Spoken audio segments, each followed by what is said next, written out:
din sa mga kilalang bungang ugat na karaniwang tinatanim sa bansa.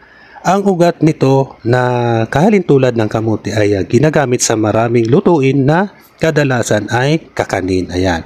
Ang halaman nito na may katamtamang taas ay madaling makilala sa dahon na palapad na tila may 5 daliri.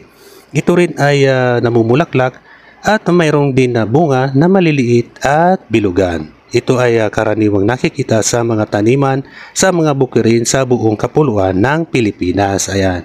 Ang iba't ibang bahagi ng halamang kamuting kahoy ay maaaring makuhanan ng maraming uri ng kemikal at sustansya na maaaring may benepisyo sa kalusugan. Ayan.